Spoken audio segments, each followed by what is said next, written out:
think we shall begin. How is everyone?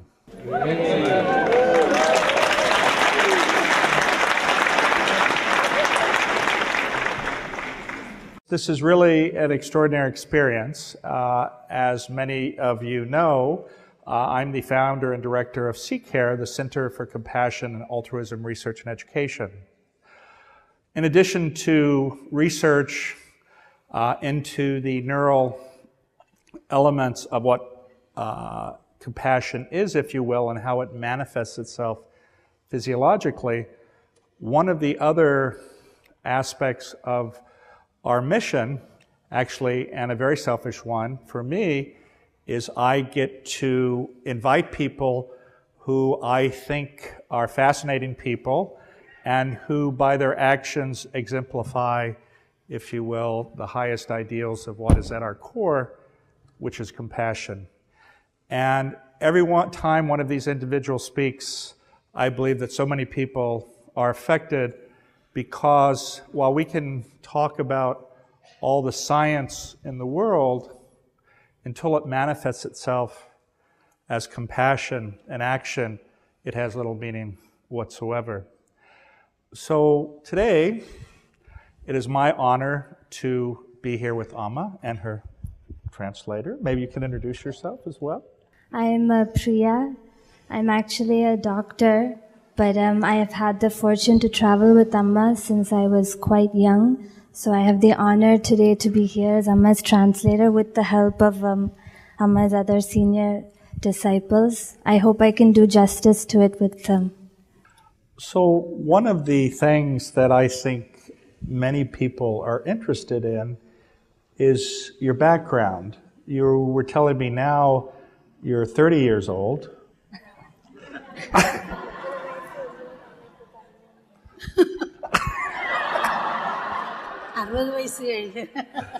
Amma's just had her 60th birthday, so it's the age of the body, not her soul.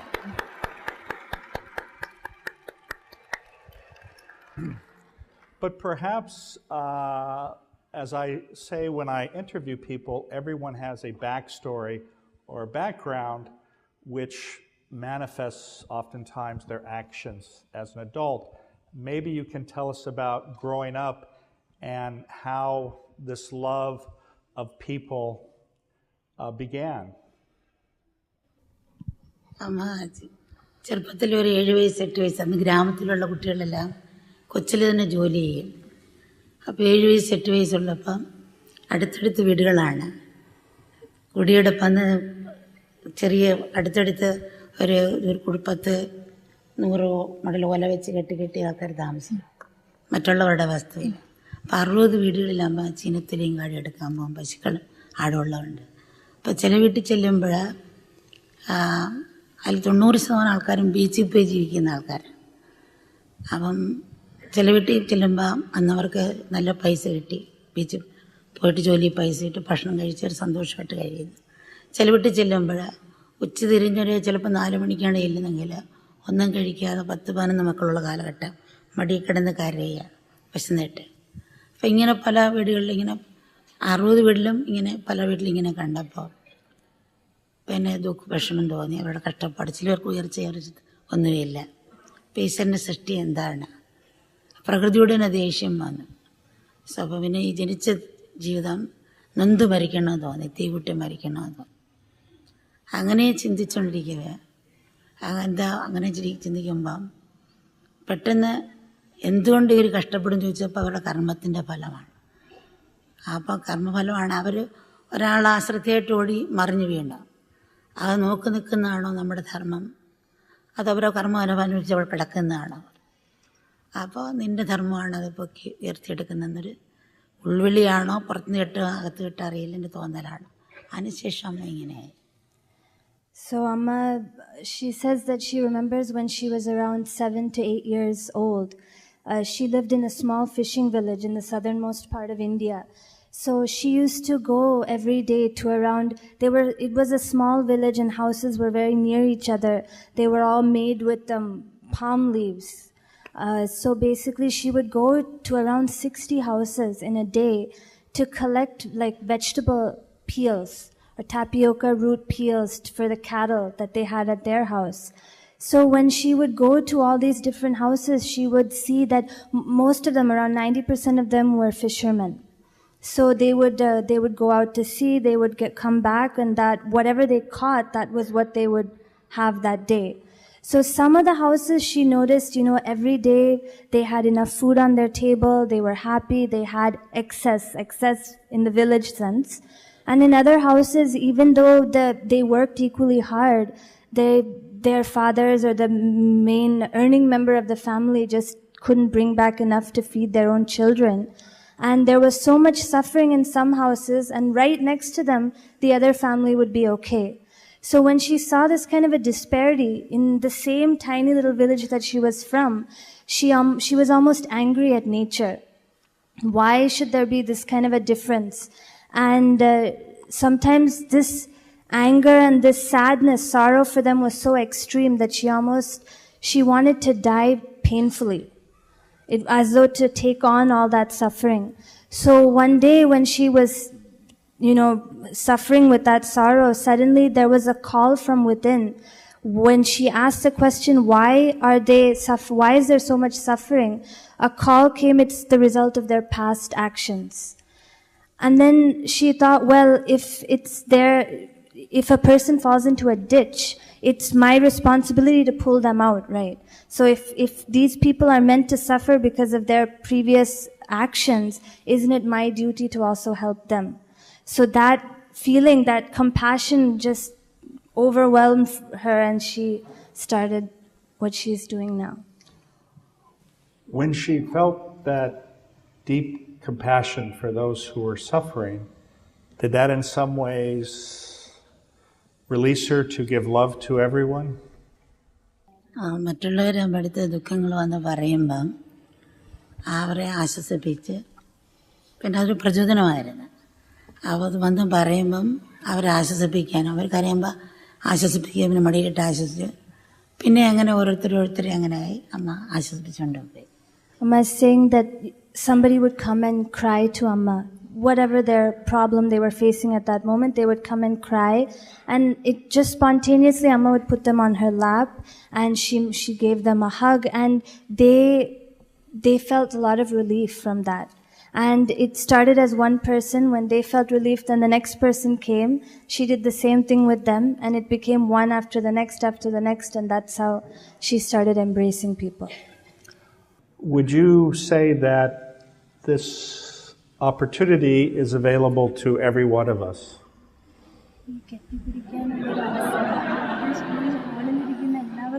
Maybe there might be some.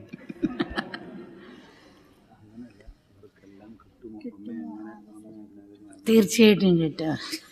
Amma is saying it's definitely available to everybody.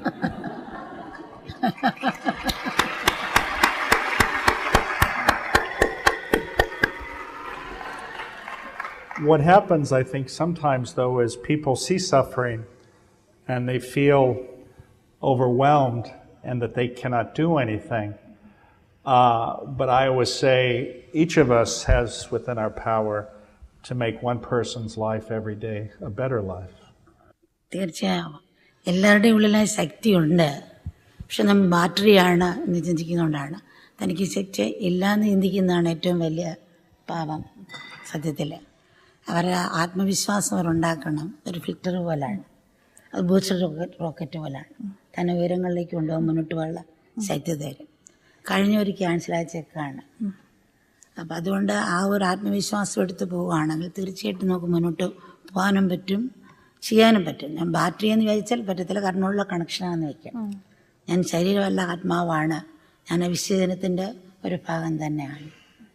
So Amma says the main issue is that we believe we're limited, and as long as we believe we're limited, then we can't achieve these kind of actions or these kind of goals. So she compares it to a battery. As a battery is limited, after its charge is gone, it's run out. So if we think we're a battery, there's a limited amount of time that we can actually be useful. But when we realize that we're not a limited battery, we're connected to that supreme power, that supreme energy, then it's limitless. Our possibilities are infinite. So she says that we need to develop the self-confidence, and she gives the example of a filter. Our mind, it's full of negativities, and we need the filter of self-confidence to filter away these negativities so that we can realize, no, I'm capable of anything and everything.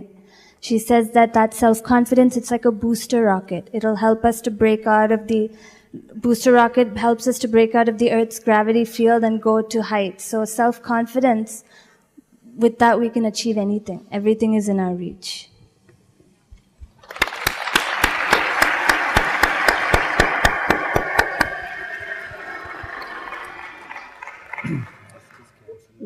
When you were a youngster, were your parents happy with your self-confidence?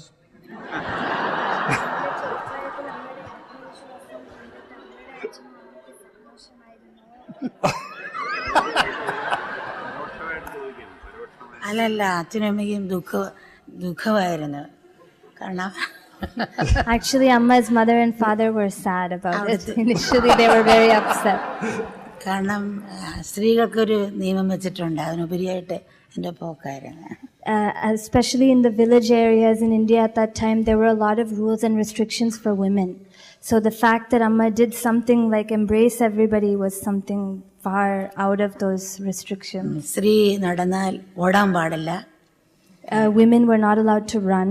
പിന്നെ സ്ത്രീ പൊട്ടിച്ചിരിക്കാൻ പാടില്ല. They weren't allowed to laugh out loud. ഒച്ചത്തിൽ സംസാരിക്കാൻ പാടില്ല, ഭിത്തി കേൾക്കരുത്. They shouldn't talk loud enough for the walls to hear. That was the rule. I agree with that.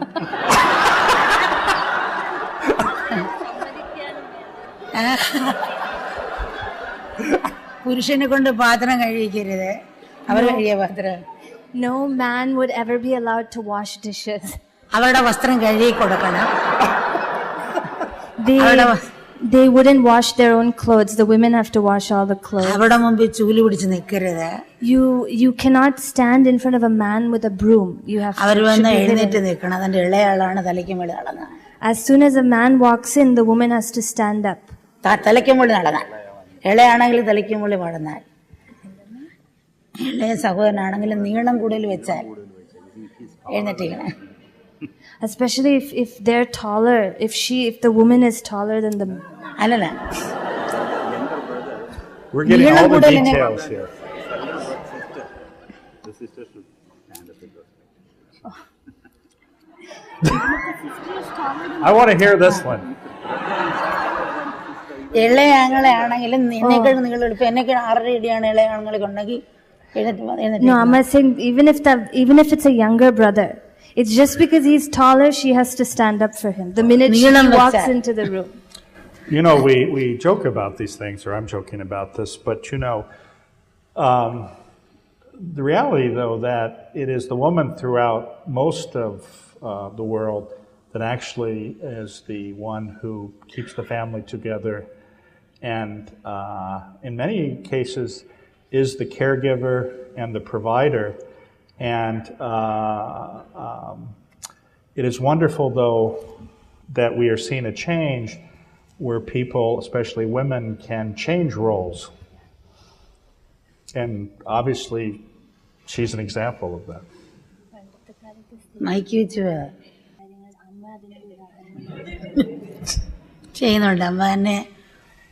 So you were telling us that as a child, you felt these feelings, and it resulted in you having confidence to continue.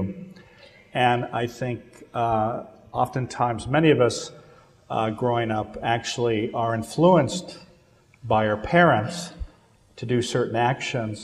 But for some people, they regret that instead of having the freedom to be really who they are or what they want to be. Do you find now, when you travel in India especially, that things have changed dramatically, or is it still a struggle for women to find a place in society? വ്യത്യാസം വരാൻ തുടങ്ങിയിട്ടുണ്ട്. സ്ത്രീക്ക് വ്യത്യാസം വരാൻ തുടങ്ങി, പുരുഷനും വ്യത്യാസം വരാൻ തുടങ്ങിയെങ്കിലും സ്ത്രീകൾക്ക് പുരുഷന് സ്ത്രീ ഉണർന്നു, പക്ഷേ ചിലടത്ത് പുരുഷൻ ഉണർന്നില്ല. അതുകൊണ്ട് കൂടുതൽ പുരുഷൻ ദുഃഖം അനുഭവിക്കുന്നുണ്ട്. Amma is saying she sees a lot of changes. There's changes both in men and in women, but the problem is that some places there's been more changes in women and the men haven't as yet started that change, or they haven't changed as much. What a surprise. They suffer a little bit more. അതുകൊണ്ട് പുരുഷൻ കൂടുതൽ ദുഃഖം അനുഭവിക്കുന്നത്. The men suffer more because of that. The men suffer more because they haven't changed along with the women. കാരണം അവരെ condition ചെയ്തിരിക്കുന്നത്, അത് അവരുടെ കുറ്റമല്ല, അവരെ കണ്ടീഷൻ ചെയ്തിരിക്കുന്നതാണ്. പെട്ടെന്ന് അവർക്ക് ഒരു പുഷ്പം പെട്ടെന്ന് മൊട്ടന് വലിച്ചുപെടുത്താൻ ശ്രമിക്കുന്നവരാണ്. പെട്ടെന്ന് അവർക്ക് മാറാൻ പറ്റിയില്ല, അവരുടെ കുറ്റമല്ല. Am I saying that men have been very conditioned? They've also been brought up in this kind of an environment. Just like the women were conditioned and are conditioned, they are also conditioned. So Amma is saying it's like when you try to force open a flower bud, the bud just, it won't become a blossom into a flower. So she's saying that's kind of the situation that's going on. They are being forced to change, and that causes some disharmony or causes some sorrow for the men.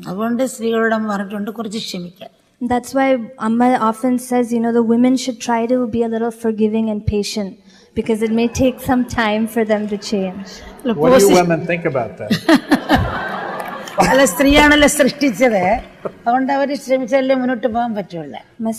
The fact is that the women have created both women and men. So they have to find the patience within them, the forgiveness. They have given birth.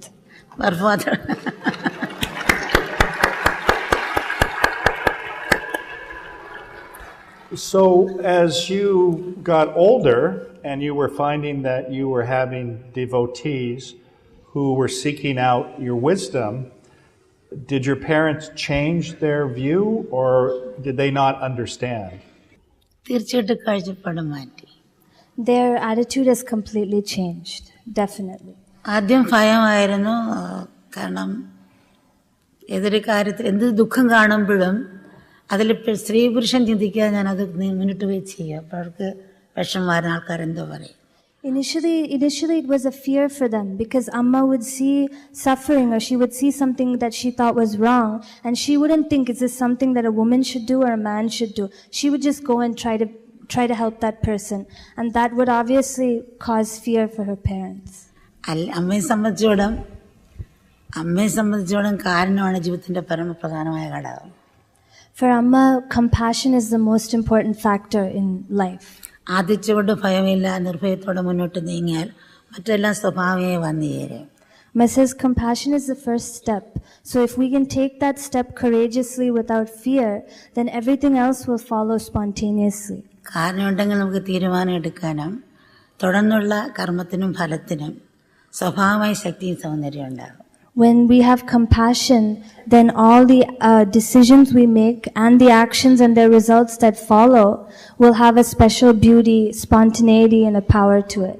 മനുഷ്യന്റെ കണക്കൂട്ടിൽ എപ്പോഴും തെറ്റ് പഴിച്ചേക്കാം, പക്ഷേ കാരണത്തിനെടുക്കുന്ന പ്രവർത്തിക്ക് ഒരിക്കലും തെറ്റ് സംഭവിക്കില്ല.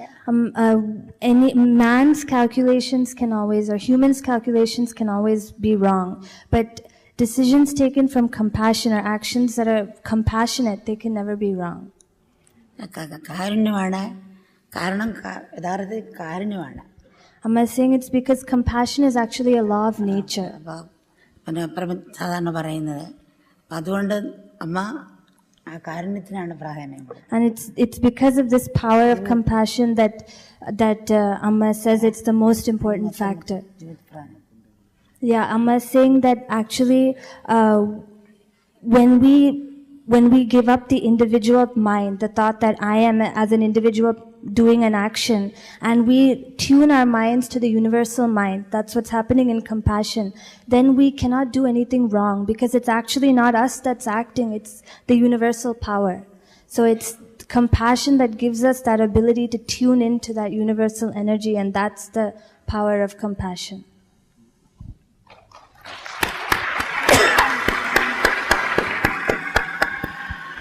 ആധ്യാത്മിക തുടക്കവും കാരണത്തിലാണ്, പൂർണ്ണതയിലും കാരണത്തിലാണ്. Amma is saying that both the beginning of life as well as the end, everything is based in compassion. പ്രേമത്തിന്റെ പൂർണ്ണതയിലാണ് കാരണത്തിന്റെ പുഷ്പം വിരിയുന്നത്. I'm saying when love attains perfection, that's when the flower of compassion blossoms. Yes.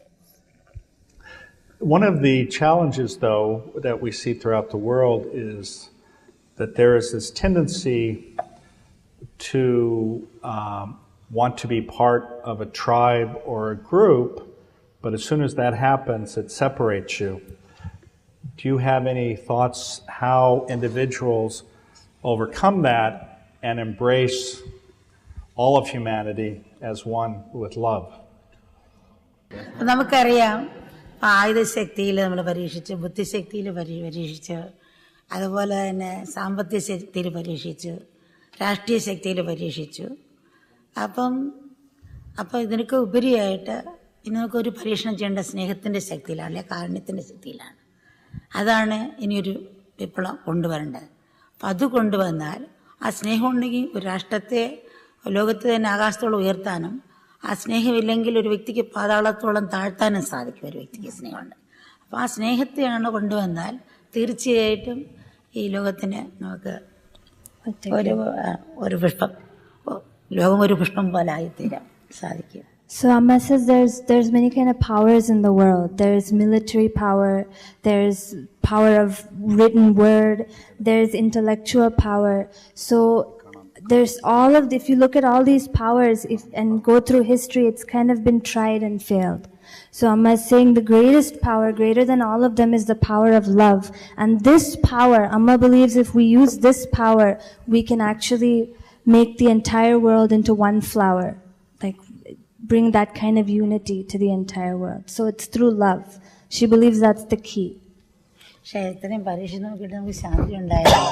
അതുകൊണ്ട് നമുക്ക് ഇങ്ങനെ വരണം, ആ ഒരു ഭാവത്തിലേക്ക് എല്ലാവരെയും വളർത്തിയെടുക്കാൻ ശ്രമിക്കുക. We've tried and failed to bring peace with all the other kind of powers. അടിസ്ഥാനമായിട്ട് നമ്മൾ അതിൻ്റെ ബോധം കൊണ്ടുവരാൻ ആത്മീയതയാണ്. മതത്തിൻ്റെ കാതല ആത്മീയതയിലേക്ക് നമ്മൾ പോകണം. Amma says that through spirituality, through spiritual understanding, we can actually bring this love. The basic is not religion as per se, but it's the essence of religion, that spirituality that can actually bring love into all of our lives and bring unity through that love. I understand that in turn. Did you want to ask me a question? 100 കുടത്തിൽ വെള്ളമുള്ളതുകൊണ്ട് സൂര്യൻ്റെ പ്രതിബിംബം കാണും. സൂര്യനൊന്നല്ലേ ഉള്ള. അപ്പം എല്ലാത്തിലും അടങ്ങിയിരിക്കുന്ന ഒരേ ആത്മാവെന്ന് കണ്ട് സൃഷ്ടിയും സൃഷ്ടാൻ രണ്ടല്ലാത്ത ഭാവത്തിൽ നമ്മൾ ഒരു പ്ലെയിൻ്റെ എഞ്ചിൻ കടം സ്കൂളിലും പറക്കാൻ പറ്റിയില്ല. അപ്പം അതുപോലെ നിസ്സാരമില്ല. അങ്ങനെ ആ ഒരു ഭാവത്തേക്ക് കൊണ്ടുവന്നാൽ നമുക്ക് ആ ഒരു വ്യത്യാസം കൊണ്ടുവരാം. So Amma is giving an example of when there's 100 or 1,000 pots filled with water. The sun reflected in all of those pots are the same. So in the same way, though there's many individuals, it's that same consciousness, that same supreme God consciousness that is present within everybody. So if we can see that God consciousness, then that itself will bring unity. So Amma says that there's actually no difference between the creator and creation. There may be all different kinds of jewelry, but the gold in both is the same. So that when we can realize or develop a deeper understanding of the fact that we're all actually one, then there's no differences. Unity is the only outcome. She says everything is important, everything has its place. So whether the engine of a plane is damaged or even a single screw, a vital screw, the plane can't take off. So everything is important, everything has its place. And that's the understanding that we need to develop.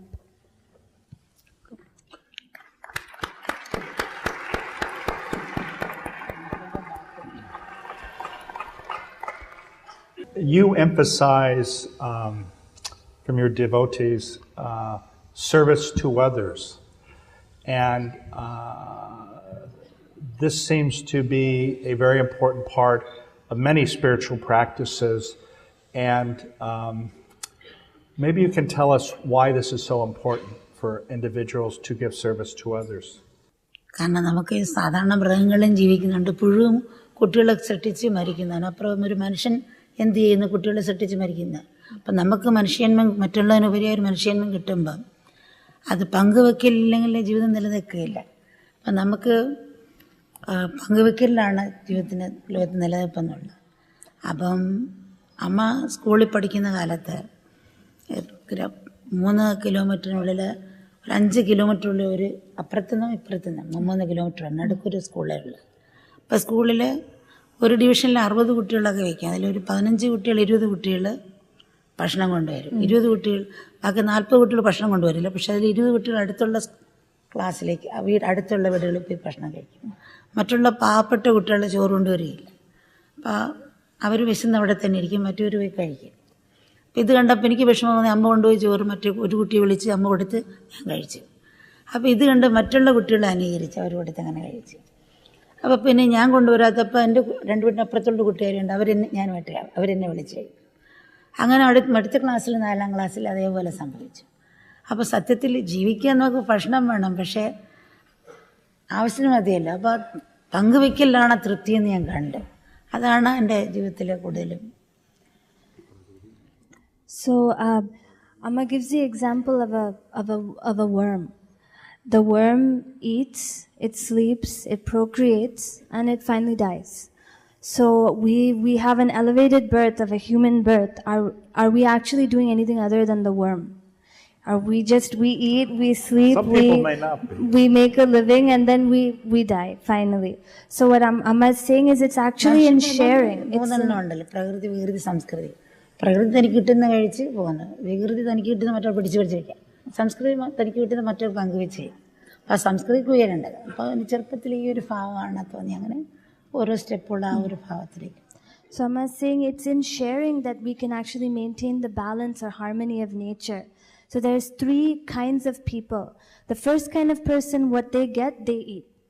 The second kind of person, what they get, they eat, and they also try to take the other person's food and eat that as well. The third kind of person, whatever they get, they eat a part of it, and the other half they give, or the other part they give to whoever is around them. So Amma is saying we need to elevate from that type of person that just keeps everything to themselves. We need to rise to the level of keep only what we need and give to whoever else is around us. So Amma remembers an incident, or in her childhood, there was only one small school near Amma's house, and children used to walk to that school from 3 kilometers around. So when Amma was in 4th grade, 3 kilometers വടക്കും തിരുക്കും തെക്കും നടുക്കായിട്ട് school. The school children would come from 3 kilometers south and 3 kilometers north of that school. That was the only school in the area. So when Amma was in 4th grade, they had 2 classes. Each class would have around 60 students. So out of these students, a few of them lived near enough that they could just run home during the lunch break.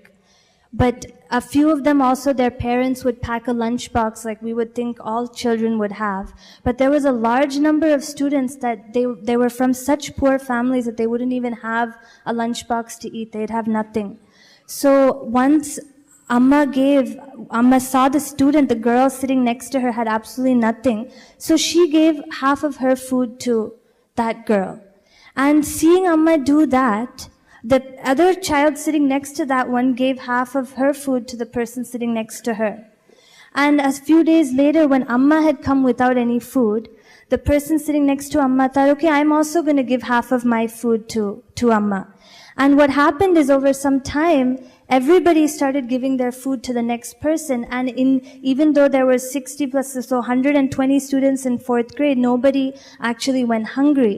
And what Amma noticed, or what she felt from this whole incident that happened, is that they all got enough food to eat. And it wasn't just that was making their stomach full. It was the fact that, I was able to give and someone else gave to me. So that was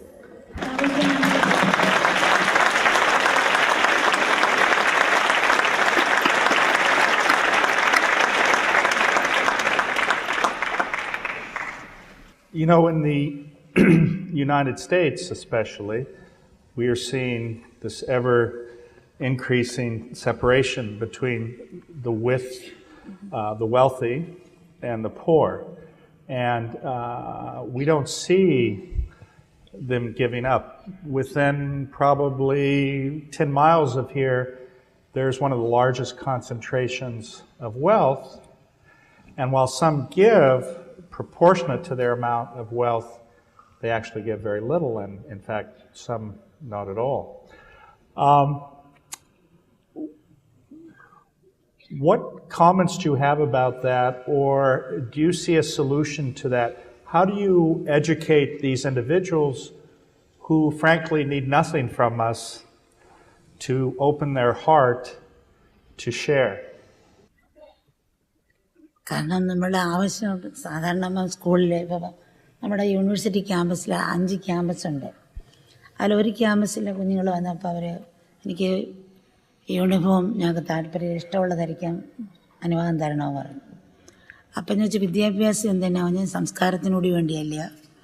അപ്പം ഇങ്ങനെ ഇഷ്ടത്തിന് അനുവദിച്ച കോളേജിലെ കുട്ടികൾ അവർ loan എടുത്ത് പഠിക്കുന്ന കുട്ടികളുണ്ട്. അപ്പം ലോൺ എടുത്ത് പഠിക്കുന്ന കുട്ടികൾക്ക് അവരെ പോലെ വസ്ത്രം ധരിച്ച് കോളേജ് വരാൻ പറ്റുന്നില്ല. അവർക്ക് അപർഷാബോധം തൊടാത്ത ആൾക്കാരെ പോലെ അവരെ റിജക്റ്റ് ചെയ്യുക. അപ്പം അങ്ങനെ അവരെ ചെയ്തു. അപ്പം അവർക്ക് വന്ന് വിഷമിച്ച് വീട്ടിലിരുന്നു.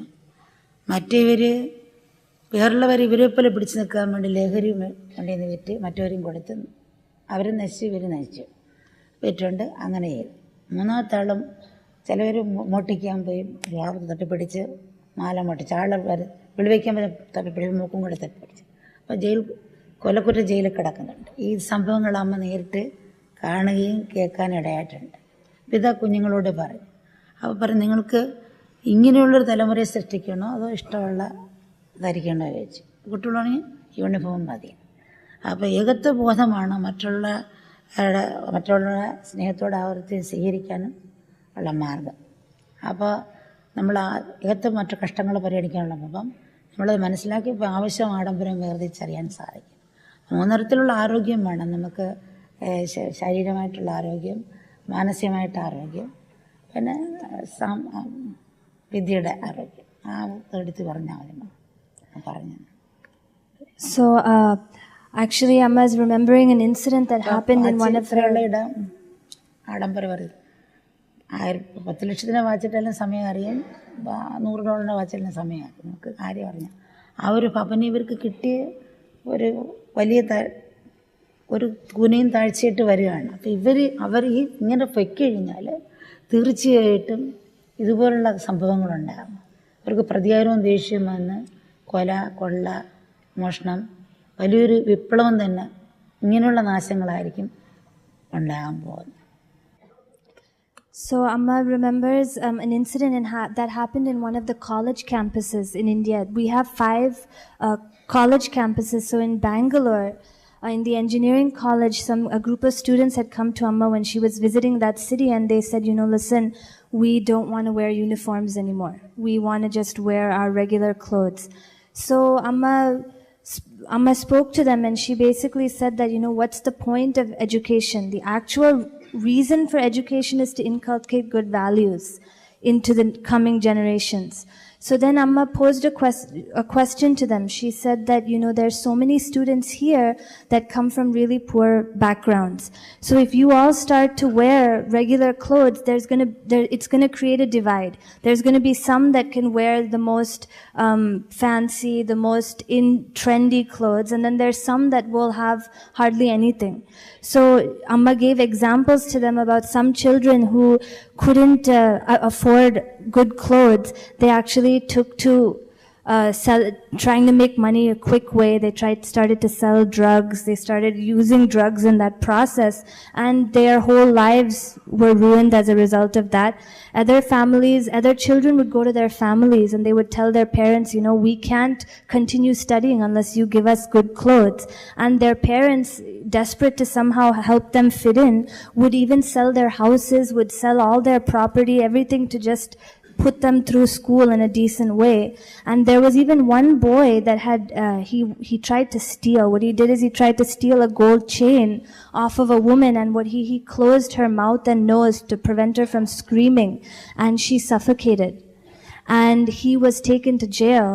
He was imprisoned as a result of that. And it was all just because these are all desperate attempts to fit in. They're just trying to make money so that they can fit in with the society. So Amma asked these students, what do you want to do? Do you want me to cancel the uniforms? I'll do it. Or but by doing that, are you willing to create this kind of a situation where people are so desperate that they turn to crime and other negativities? So then they themselves said, no, we're fine, we'll wear the uniform, we don't need anything else. So Amma is saying it's that kind of equal vision, it's that kind of vision of unity that actually will change or bring a difference in this divide. And the important thing is to understand the difference between what we need, what's a necessity, and what's extra, what's extravagant. So Amma gives the example of a watch. She said if you have a $20 watch, you can tell the time, or you can have a $20,000 watch and you're still using it only to tell the time. So what do we actually need, and what are we actually using to buy that? So we need to be able to tell the difference between the two.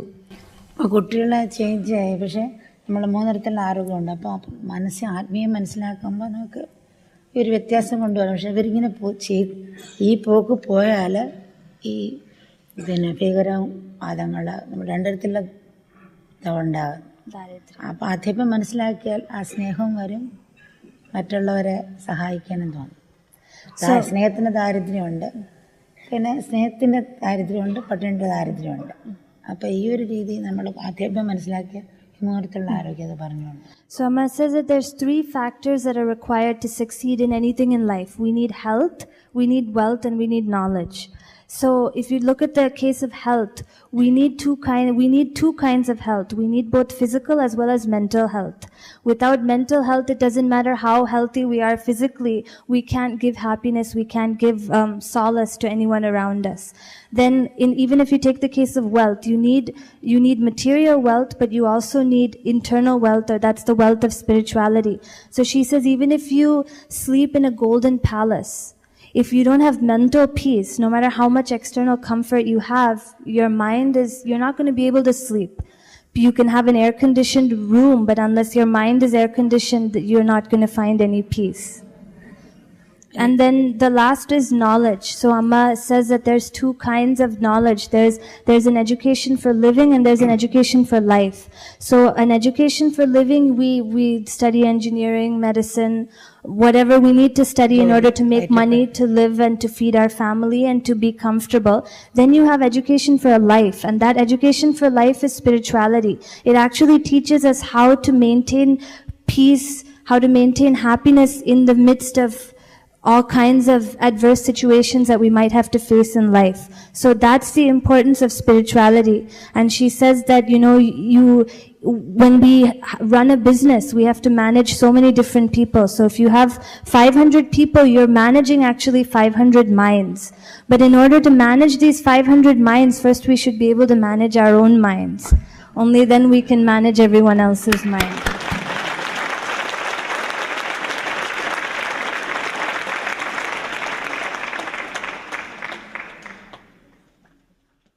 And then the last point that Amma had said is that there's 2 kinds of poverty. One kind of poverty is the poverty of material poverty. We don't have enough money, clothes, food, shelter. And the second type is the poverty of love and compassion. So Amma says if we can first try to fix this poverty of love and compassion, then naturally those who have will give to those who don't have. So the point is to bring this compassion in, and by inculcating spirituality, then we bring a balance between wealth, health, and knowledge, and that balance will help to alleviate the current situation. ഭീകരവാദങ്ങളും ഇവിടെ കൂടുതൽ പേര് അക്രമസ്ഥനായിട്ട് ഇങ്ങനെയുള്ള ശത്രുക്കൾ നമ്മൾ തന്നെ സൃഷ്ടിക്കുകയാണ്. This divide, this lack of compassion is actually the cause. When we lose this balance, that's basically the cause of terrorism. I mean, even Amma had said we recently had a child in Southern California that just shot. Some 17 people were injured. So these kind of acts of terrorism or acts of hatred are all a result of this loss of balance.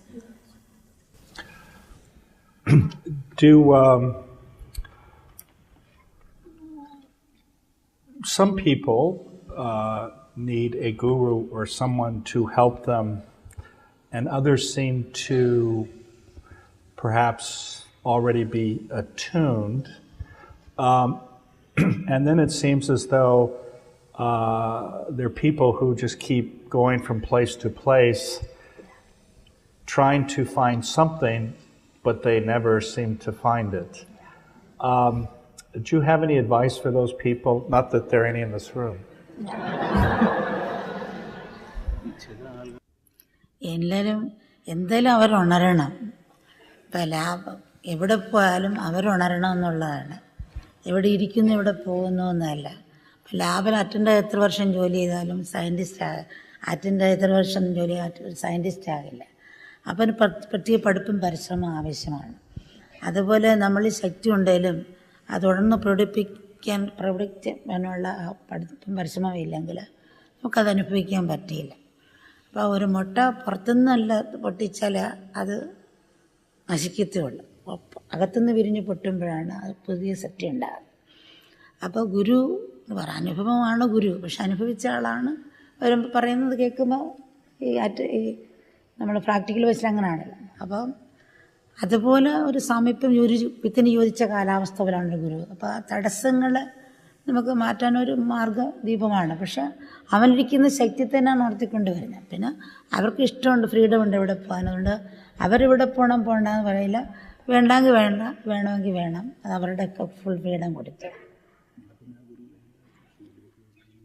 അല്ല, അപ്പം നമ്മൾ ഈ കൊച്ചിലേ തൊട്ട് ഒരു shoes കെട്ടിത്തരുന്ന അമ്മ കെട്ടിത്തരും, പാചകം പഠിപ്പിച്ച് തരുന്ന അമ്മ.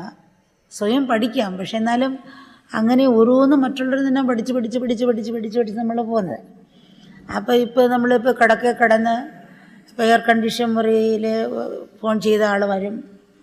അതുപോലെ പിന്നെ TV കേടായ ആളെ വിളിച്ചാൽ വരും. കമ്പ്യൂട്ടർ കടി ശരിയാക്കാൻ ആൾ വരും.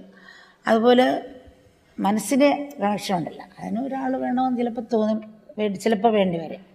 ഞാൻ പൂർണ്ണമായി വേണമെന്നും പറയുന്നില്ല, അവർക്ക് freedom connection. So Amma is saying that basically the basic thing is we need to awaken ourselves. That whether you rely on a master or not, we have to awaken ourselves. So Amma gives the example of a lab attendant. So it doesn't matter how many years he works as a lab attendant. So no, it doesn't matter how many years he works as an attendant. He himself cannot become the scientist. For that, you need a specific education and certain years of experience. So Amma is saying that it doesn't matter actually how near a master we live, for how long. We need to awaken ourselves, and that's a process that has to happen within ourselves. And she gives the example of an egg. And if somebody tries to forcefully open the egg, it just breaks and it can't hatch. It has to open from within. That has to be a process that spontaneously happens. So we have to open from within, whether we depend on a master or not. And it's when the egg opens from within that there's a new creation. That's when the new life happens. So Amma says, but if you look at it in a practical...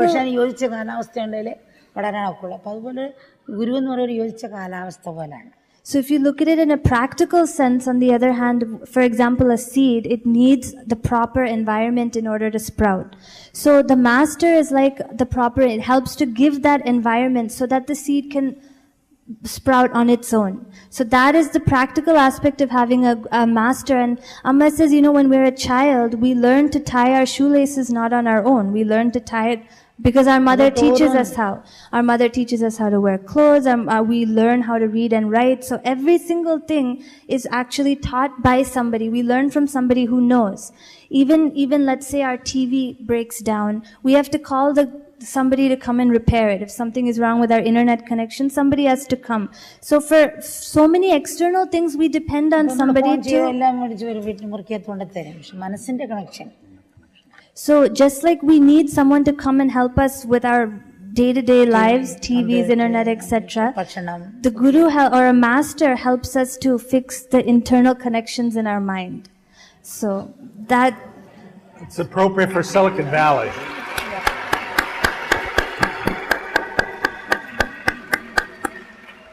On the other hand, Amma is not saying that you need a guru or you don't need a guru. That's still up to the individual.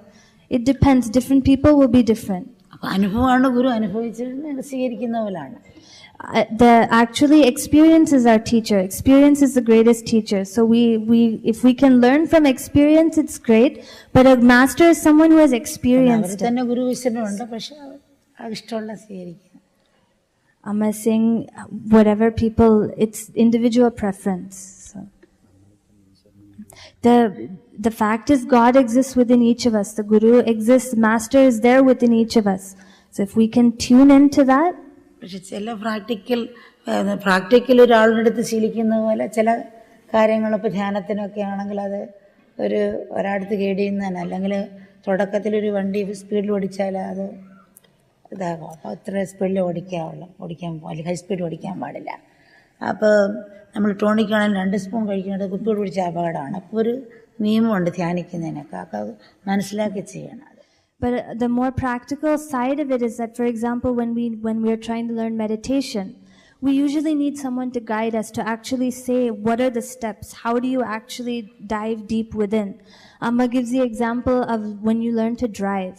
If a person doesn't actually learn from a teacher, they'll drive too fast and they'll get into some accident. So that it's a teacher that gives them the rules of the road.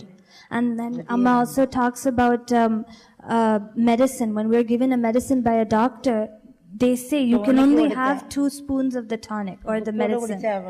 If you drink the whole medicine in one go, it can become toxic. So you need that. Even if you take too little, it can be a problem. But you need somebody to just guide you, at least in the beginning. That's the practical side of it, that just somebody to tell you, give a guideline on what to do.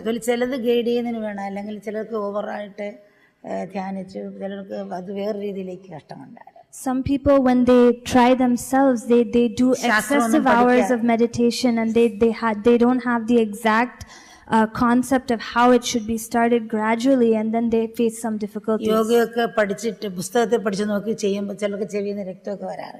I'm saying there's some people that, they try to practice yoga from what they've read in a book, and she's seen people that they do it slightly differently, and then people have come with bleeding from the ears and things like. So you need some kind of a guideline on how to start. I have to check my ear.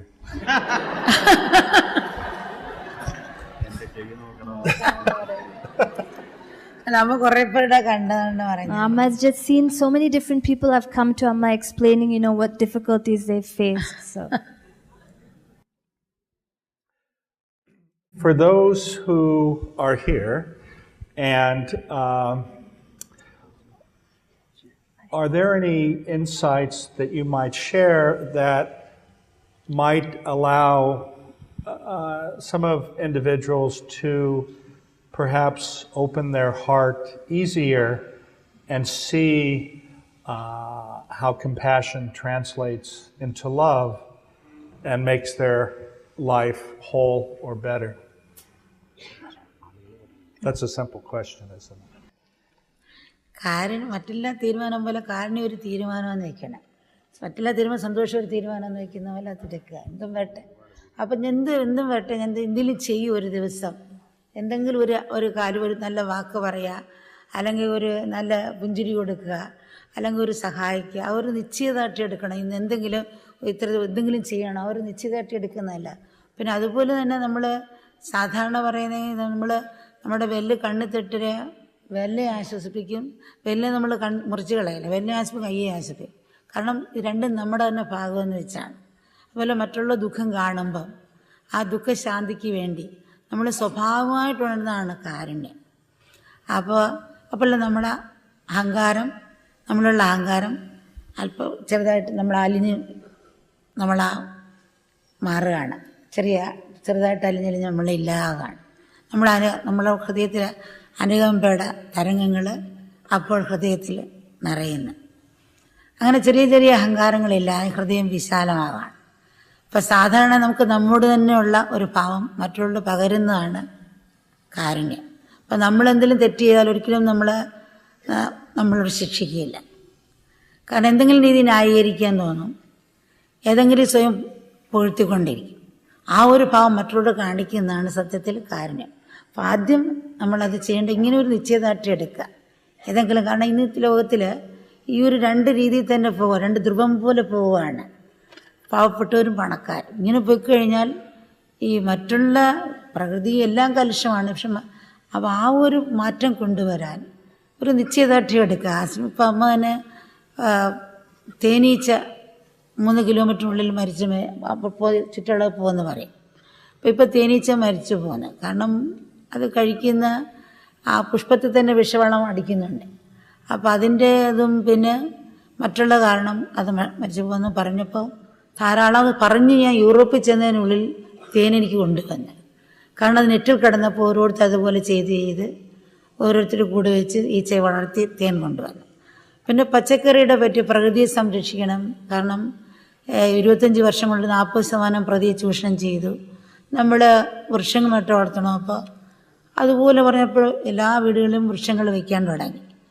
പല മക്കളും അങ്ങനെ തുടങ്ങി. പച്ചക്കറി ഒരു ദിവസത്തേക്കെങ്കിലും ആഴ്ച നിങ്ങൾ വിഷവളം ചേർക്കൊക്കെ വയ്ക്കണമെന്നപ്പോൾ അങ്ങനെ ഭക്തന്മാരും അങ്ങനെ ലക്ഷക്കണക്കിന് വയ്ക്കാൻ തുടങ്ങി. അപ്പോൾ ഓരോ മക്കളും ഈ ഒരു ഭാവത്തിൽ എന്തെങ്കിലും ഒരാളോട് അല്ലെങ്കിൽ ഒരു ഭാവത്തിൽ നമ്മൾ നീങ്ങുകയാണെങ്കിൽ തീർച്ചയായിട്ടും സമൂഹത്തിൽ വ്യത്യാസം ഉണ്ടാകും. ഒരു മരുഭൂമിയിൽ ഒരു പുഷ്പം പെടുന്ന അത്രയും ഭംഗിയുണ്ട്, വൃക്ഷം അത്രയും ഇതായിരിക്കുമല്ലോ. അതുപോലൊരു നിശ്ചയദാർഢ്യം കൊണ്ടുവന്നാൽ നമുക്കൊരു വ്യത്യാസം കൊണ്ടുവരാൻ സാധിക്കും. So Amma says that compassion is actually a decision. It's a decision that we make, just like happiness is a decision. We decide every day, I am going to do something good for someone, at least someone around me. And that decision is up to us. We have to take that decision. So Amma says when our hand, if our finger pokes our eye, we don't get angry at the finger. We caress and console both the finger and the eye because we see both of them as part of us.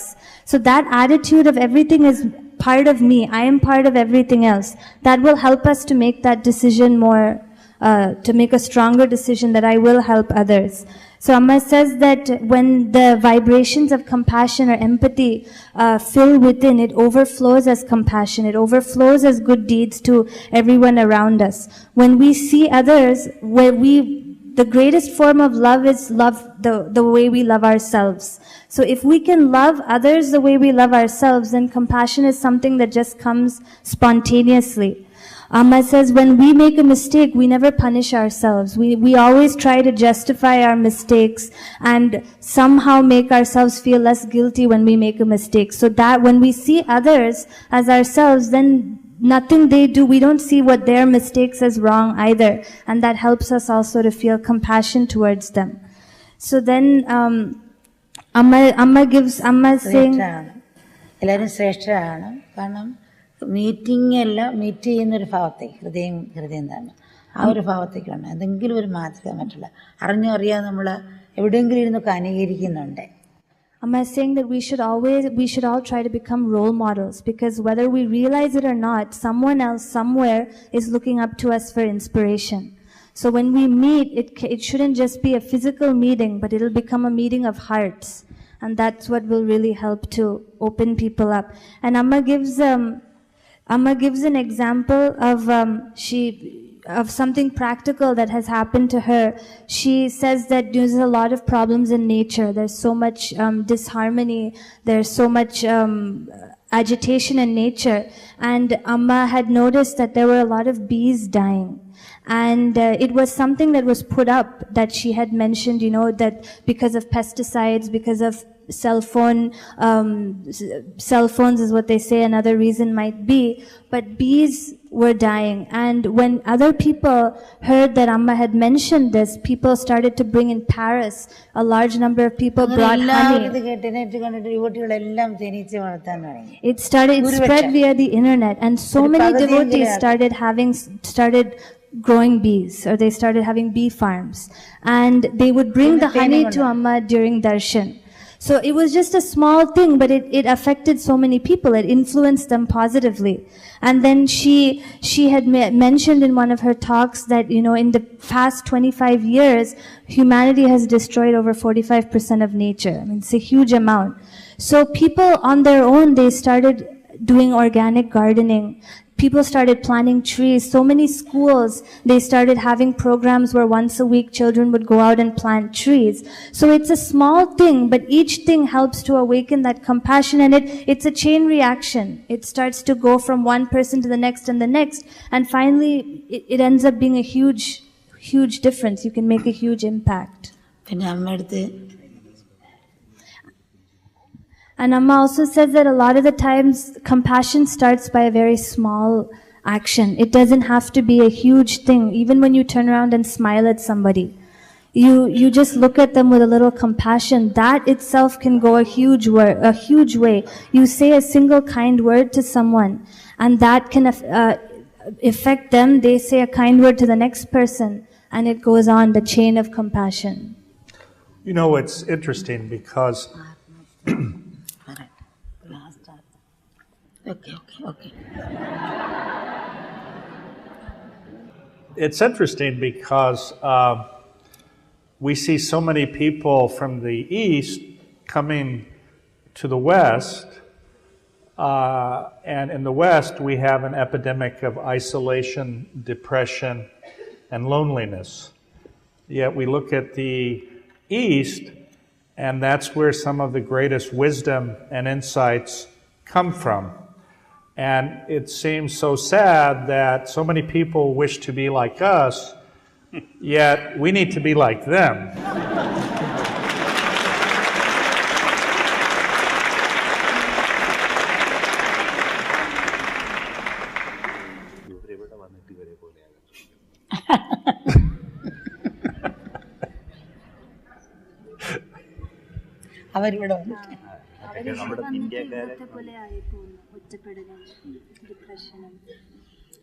പക്ഷേ പണ്ട് നമ്മുടെ ഗ്രാമത്തിൽ ഒരു ഗ്രാമം ഇപ്പോൾ 3 ദ്വീപിലാണ് ഇപ്പോഴത്തെ രീതി. അന്നൊരു ഗ്രാമം തന്നെ ഒരു വീട് പോലായിരുന്നു. കാരണം വീട്ടിൽ ഭക്ഷണം വെച്ചന്ന് ഒരു വീട്ടിൽ നിന്ന് ഒരു ദീപം കത്തി നമ്മുടെ ഇവിടെ അപ്പുറത്തെ വീട് തീയെടുത്തുകൊണ്ട് വന്ന് നമ്മുടെ വീട്ടിൽ എത്തിക്കുന്നത്. അപ്പോൾ നമ്മൾ തീയെടുക്കാൻ പോകുമ്പോൾ അവിടെ തൂത്തുവാരി പാത്രം കഴുകി വെച്ചിട്ട് വരാനുള്ള പറയും. അപ്പോൾ വന്നില്ലെങ്കിൽ നമ്മളെ അടിക്കും. പിന്നെ നമ്മുടെ വീട്ടിലാണ് ഭക്ഷണം മുമ്പേ വെച്ചാൽ അവിടുത്തെ വീട്ടുകാരൻ ജോലിക്ക് പോയിട്ട് വന്നില്ല, പട്ടിണിയായിരിക്കും, കൊച്ചുങ്ങൾക്ക് തന്നയക്കും. അപ്പോൾ അവർക്ക് കൊണ്ട് കൊടുത്തിട്ട് പോകാൻ പോലെ. ഇന്ന് തൂത്തുവാരി ഇങ്ങോട്ട് നമ്മൾ അങ്ങോട്ടിടും, അതുപോലെ ഇന്ന് അവരുടെ ഇങ്ങോട്ട് എടുക്കാൻ നോക്കും. അപ്പോൾ ആ ഒരു ഗ്രാമ സംസ്കാരമായിരുന്നു നമുക്കൊക്കെ വീട്ടിൽ നിന്ന് പകർന്നു കിട്ടിയത്. നമ്മുടെ അമ്മ അങ്ങനെ നമ്മൾ വെക്കുന്നുണ്ട്. ആദ്യം ചിന്തിക്കുന്ന അമ്മ അടുത്ത വീട്ട് കഴിച്ചോന്നാണ്, പിന്നെ ആ വീട്ടിൽ വൃത്തിയാക്കിയെന്നാണ്. ഈ ഒരു ഭാവമായിരുന്നു നമുക്ക് ഉണ്ടായിരുന്നു. അതുണ്ടായിരുന്നെങ്കിൽ ആ ഒരു സംസ്കാരത്തേക്ക് നമ്മൾ തിരിച്ചു കൊണ്ടുവന്ന് നന്നായിരുന്നു. കൂട്ടുകുടുംബത്തിൽ നിന്നും പിന്നെ ആ ഗ്രാമത്തിൻ്റെ സംസ്കാരമൊക്കെ നമുക്കുണ്ടായിരുന്നു. പക്ഷേ Amma says like today if there's 3 people in a family, they live like 3 isolated islands. So she remembers again from her childhood, the entire village was a family. So she says like they all wouldn't have matchboxes to light their stoves in the morning. So as soon as they got up, they would try to find the one house where they've lit their stove, and each person would go and light their stove. They would collect fire from there and come back. So when Amma would go to get the fire to light her stove, her mother used to tell her, whichever house you go to, you make sure that if they have any dishes that aren't washed or if they haven't swept the floor, you have to help them clean, only then you can come back. And if she wanted to come back fast or she didn't do that, she would be punished by her mother. And the other example she was giving is that when they would sit down for dinner, her mother would always keep aside a portion of the food, and she would tell one of her children, that in the next house the father may not have come back from work, so the children there may not have gotten anything to eat yet. So before we start eating, let us go and give some food to them. So that was the kind of attitude, but today it's become opposite, and if we, instead of helping them clean their houses, we clean our backyard and put the garbage into their backyard. So Amma is praying that it goes back to that unity. നമുക്ക് എത്ര സ്വത്തുണ്ടെങ്കിലും വെച്ച് നോക്കുമ്പോൾ ഇപ്പോൾ ഇന്ത്യയും വെസ്റ്റിനും വെച്ച് നോക്കുമ്പോൾ America വെച്ച് നോക്കുമ്പോൾ എത്ര 30 മില്യനോ 40 ആളുണ്ട്, അതിലിപ്പോൾ കൂടുതൽ ആളാണ്. 300 മില്യൺ ആളാണ്, അല്ല 300 ഇത്ര ഉണ്ട് ഇവിടെ ഇന്ത്യ അമേരിക്ക 300 മില്യൺ ആളാണ് പറയുന്നത്. പക്ഷേ സൈക്കാട്സ് നോക്കുമ്പം ഇന്ത്യയുടെ 10 ഇരട്ടി കൂടുതലുണ്ട് ഇവിടെ. അപ്പോൾ ഇവിടെ മാനസിക രോഗികൾ കൂടുതലാണ്. അപ്പം ഇതിനെ അനുകരിച്ച് അവിടെയും വരും, ഇപ്പോൾ കൂടിക്കൊണ്ട് വരുന്നുണ്ട് അവിടെയും. പണ്ട് ഇതിൻ്റെ വഴക്കുറവ്. അതുപോലെ തന്നെ ജയില് അവിടുത്തെ 100 ഇരട്ടി ആളുകളാണ് ഇവിടുത്തെ ജയിലിൽ കിടക്കുന്നത് വെസ്റ്റിൻ്റെ ഇവിടുത്തെ രാജ്യത്തെ. കാരണം ലഹരി കഴിച്ച് ദിവസം പ്രതി ലഹരി കുടിച്ച് കഴിയും. ഇപ്പം ഇത് തന്നെ അവിടെ ഇപ്പം അനുകരിക്കാൻ തുടങ്ങി കൊണ്ടുവരുന്നത്. ബന്ധങ്ങൾ ഒഴിയുന്നത് അവിടെ ലക്ഷത്തിൽ ഒരു 15 വർഷം മുമ്പ് ഒരു ലക്ഷത്തിൽ 5-10 പേരൊക്കെ കണ്ടിട്ടുണ്ടായിരുന്നു. ഇപ്പോൾ അതും അനുകരിക്കുന്നു. ഒരു അനുകരണമാണല്ലോ എല്ലാം നടക്കുന്നത്. കൊണ്ട് ഇപ്പോൾ സ്വാഭാവികമായിട്ട് മനസ്സിലാക്കാൻ തുടങ്ങണം. പക്ഷെ Amma says the population in India. സംസ്കാരം തന്നെയാണ് നമുക്ക്. Amma saying the population in India, I think it's around 1.2 billion. And here it's around 300 million, I'm not sure. Correct. So what Amma is saying is, even though there's such a big difference in the population, the numbers, there's 10 times more psychiatrists in the West. Oh, no. There are 1,000 times more psychiatrists in the West. അല്ല അവര് ജയിലിൽ കിടക്കുന്ന. And even the number of people in jail because of drugs or whatever different reasons is much more here. The divorce rate is also, previously in India, the divorce rate in 100,000, maybe only 5 or 6 people would get divorced. And here it's much more. And Amma is saying the sad thing is that even in India, these numbers are slowly increasing. It's copying the West. അണുകുടുംബ സന്തോഷം കിട്ടുന്നില്ലെന്നാണ് അതിന്റെ അർത്ഥം. And Amma is saying one of the main reasons is because of nuclear families. The concept of a joint family, of a large family, is all disappearing, and everybody's going into isolation, and that's the main cause for a lot of these problems. So Amma has repeated all of the scientific research that we have now done over the last year.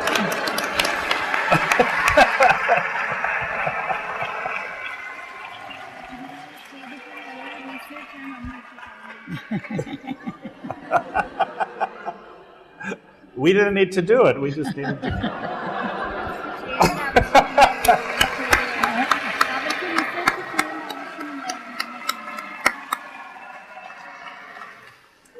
കൃപ അനുഗ്രഹിക്കണം. അപ്പം നമ്മുടെ മനസ്സിൻ്റെ ആ ഒരു തരത്തിലേക്ക് മാറണം. കാരണം ഇതിലൊന്നും ലഹരി കഴിച്ചിട്ട് കൂടുതൽ ഡിപ്രഷൻ ഉണ്ടായിട്ട് ഹോസ്പിറ്റലിൽ അത് കിടക്കുന്നു. അങ്ങനെ കൂടുതൽ ചിലവുകൾ വന്നുകൊണ്ടിരിക്കുകയാണ്. ചിലവുകളും ആളുകളും ഡിപ്രഷനായി പോവാ. സ്നേഹത്തിന്റെ ദാരിദ്ര്യമാണ് കൂടുതലും അത്. The main thing that has to change is the minds of humanity, because when the minds don't find peace, they depend on drugs, they become ill, they become depressed, and crime rate increases. So it's the mind that has to change. That's the it's basically a poverty of love, like Amma mentioned before, the 2 kinds of poverty. That poverty of love, poverty of compassion is the main thing that has to be changed, because once that poverty is corrected, then the other poverty will change on its own. ദാരിദ്ര്യത്തിന്റെ ആത്മഹത്യ പല രാജ്യത്തിലും അത് കൂടുതലാണ്. കഷ്ടം. The suicide rates though are high even in India, and a lot of that is because of poverty, material poverty. It's a lot of suicide there. Ours are often suicides of too much wealth.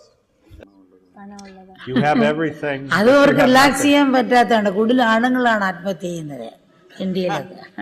അപ്പോൾ അവർക്ക് relax ചെയ്യാൻ അവർ ഹൃദയം തുറക്കുന്നില്ല. തുറക്കാത്തതുകൊണ്ടാണ് സ്ത്രീകൾ ആത്മഹത്യ കുറവാണ്. അപ്പോൾ ഹൃദയം അവർക്ക് ഈ ഉള്ളിൽ അടക്കി ഒറ്റപ്പൊട്ടലാണ് അവർ ആത്മഹത്യ ചെയ്യുന്നതാണ്. അത് കൂടുതൽ ചെയ്യുന്നവരാണ്. കൂടുതലായിട്ട് കാണുന്നത് ഇവിടെ അങ്ങനെ എനിക്ക് അത്ര അറിയില്ല. Amma says at least in India, it's more men that commit suicide. And she's not sure what it is here, but she says there one of the reasons why they feel male suicide is more.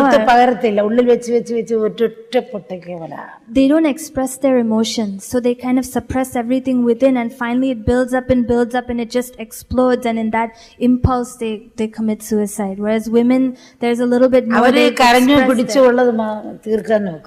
They cry and they express that frustration, and then that gives them a little bit of relief. So there is that difference. I think that is one of the problems in the West. So many people hold back their emotions And when you don't connect, you can't have an authentic relationship unless you show. People who've seen me talk always see me start crying at some point during the talk. So that's how I stay healthy. Although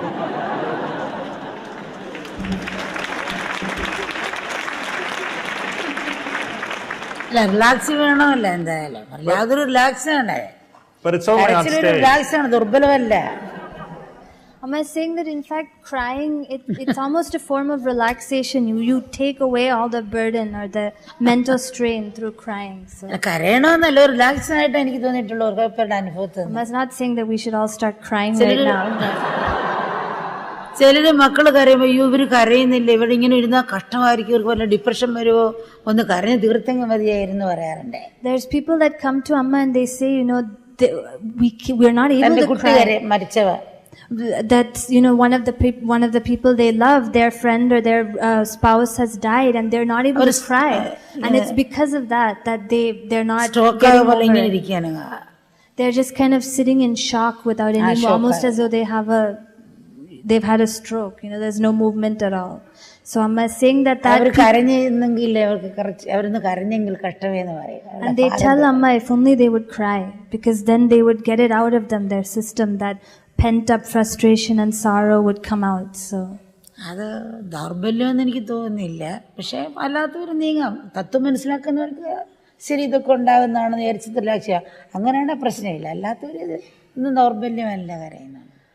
In Amma's point of view, crying isn't a weakness. Some people think it's a weakness, but she feels that it's a tool with which we use to actually unburden ourselves. So as long as it's for that purpose, it's okay. It's not a weakness.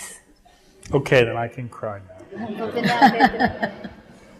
Amma and I were talking earlier, and there's the Sanskrit word darshan, which means to see. And that can manifest itself in many ways. And in her life, it's manifested itself by connecting with others through hugging. And I will share a story with you that I told Amma, which is we had a conference at CCARE, Summer Research Institute, and we had students and faculty, and there was about 60 people. And at the end, there was a party with the benefactors and the students and the teachers, and I gave a toast thanking everyone for participating. And one of the senior scientists got up and thanked me for my contribution to this event and to the field, and she was crying, and I hugged her. And then a student stood up and read a poem, and again thanked all of us for his being able to attend, and I gave him a hug. And then I said, I feel like Amma. But what happened is, then a senior scientist said, I want a hug. And we ended up hugging all 60 people at the conference, and half were crying and half were laughing.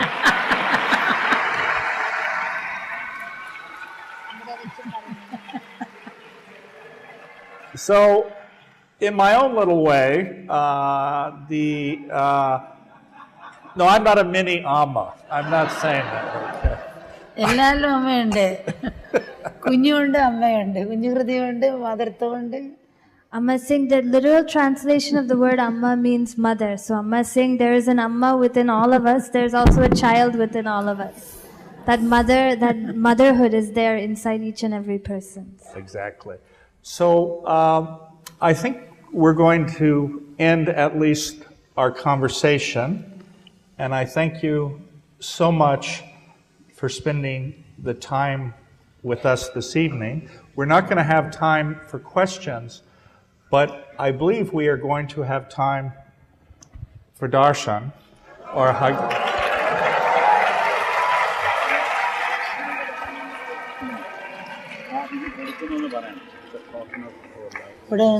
So I think we will perhaps just relax for about 10 minutes for all of those who wish to stay. Amma is deeply committed to giving people in poverty the skills and the tools they need to survive and prosper in a changing world. At the same time, Amma has been concerned to see India's traditional art forms in the danger of disappearing.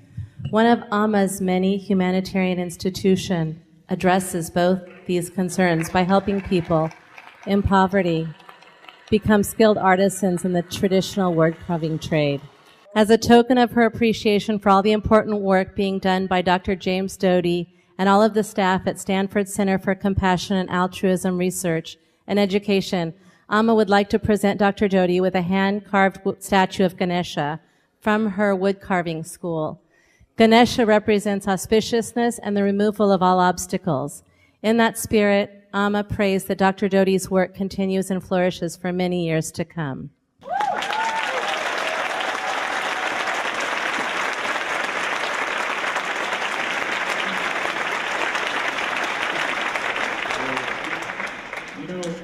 This is actually quite auspicious because the first time I went to India, I got lost. And the tour guide was looking for us, and they told the children to find me. And they said, look for the Ganesh. So I'm not sure if she knew this.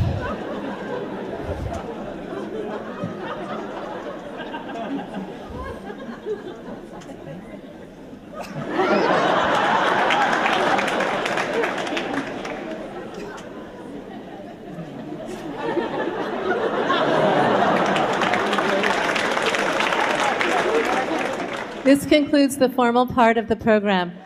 All those who would like to stay and meet Amma can remain seated, and ushers will come row by row to escort that group to Amma. Due to time constraints, we encourage only those people who are meeting Amma for the first time to come up for the individual meeting. Thank you very much.